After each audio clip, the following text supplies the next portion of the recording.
Video को like और share जरूर करें और हमारे चैनल को सब्सक्राइब करना ना भूलें। यहाँ हर दिन आपको मिलेंगी ऐसी ही डरावनी और रोमांचक कहानियां जो आपको सस्पेंस और रहस्य से भरी दुनिया में ले जाएं। सब्सक्राइब करने के लिए नीचे दिख रहे लाल बटन को दबाएं। नीलेश एक फ्रीलांस फोटोग्राफर था। उसे नई जगहों पर जाकर पुरानी इमारतों की तस्वीरें लेना पसंद था। उसे कुछ अनोखा चाहिए था, कुछ ऐसा जो पहले किसी ने न देखा हो। तभी उसे एक पुराना किस्सा सुनने को मिला, एक अंधेरी गली के आखिरी मकान का जो सालों से वीरान था। कहते हैं उस मकान में जो भी गया वापस नहीं लौटा। कोई साबित तथ्य नहीं थे, बस कहानियां थीं। कभी किसी की चीखें, कभी रात में जलती बुझती लाइटें। नीलेश को यकीन नहीं था, मगर वह रोमांच के लिए उस जगह पर जाना चाहता था। एक शाम वह अपना कैमरा, टॉर्च और एक छोटी डायरी लेकर उस गली की ओर निकल पड़ा। जैसे जैसे वह उस गली में आगे बढ़ा, हवा ठंडी और भारी लगने लगी। हर कदम पर ऐसा महसूस होता जैसे कोई उसे देख रहा हो। गली के आखिरी सिरे पर वह मकान था। टूटी खिड़कियां, जंग लगे दरवाजे और बाहर उगे हुए पेड़ पौधे। मानो मकान खुद से कह रहा हो, दूर रहो। लेकिन नीलेश रुकने वाला नहीं था। उसने धीरे से दरवाजा खोला। एक कड़कड़ाहट के साथ दरवाजा खुला और वो अंदर चला गया। मकान के अंदर धूल और सन्नाटा फैला था। पुराने फर्नीचर, झाड़ पोंछ से रहित दीवारें और कोनों में जाले थे। उसने कैमरा निकाला और तस्वीरें खींचनी शुरू की। जैसे ही उसने एक पुराने दर्पण की तस्वीर ली, उसके कैमरे में कुछ दिखा, एक धुंधली आकृति जो उसके पीछे खड़ी थी। उसने मुड़कर देखा, लेकिन वहां कोई नहीं था। नीलेश ने सोचा कि यह उसकी थकान का असर है, लेकिन हर तस्वीर में वो आकृति साफ दिख रही थी। वह ऊपर की मंजिल पर गया। वहां एक कमरा था जिसकी दीवारें काले धब्बों से भरी थीं।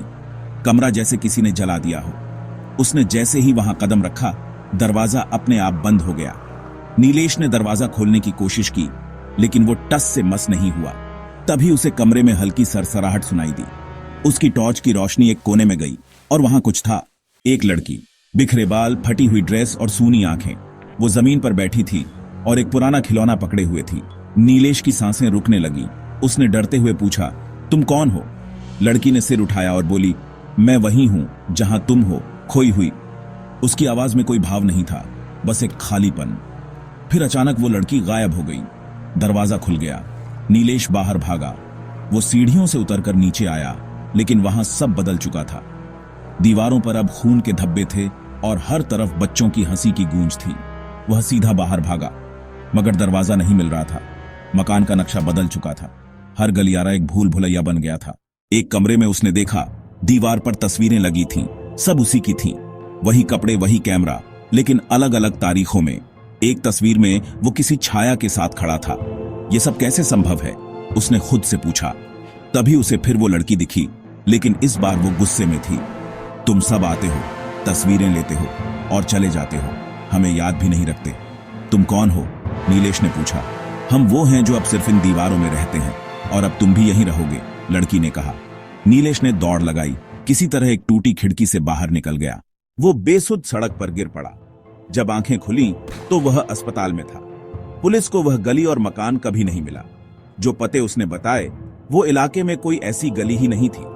नीलेश की तस्वीरों में अब भी वो आकृति है, और कभी कभी वो लड़की उसे सपनों में दिखाई देती है, वही सवाल पूछते हुए, क्या तुम मुझे याद रखोगे? वीडियो को लाइक और शेयर जरूर करें और हमारे चैनल को सब्सक्राइब करना ना भूलें। यहाँ हर दिन आपको मिलेंगी ऐसी ही डरावनी और रोमांचक कहानियां जो आपको सस्पेंस और रहस्य से भरी दुनिया में ले जाएं। सब्सक्राइब करने के लिए नीचे दिख रहे लाल बटन को दबाएं।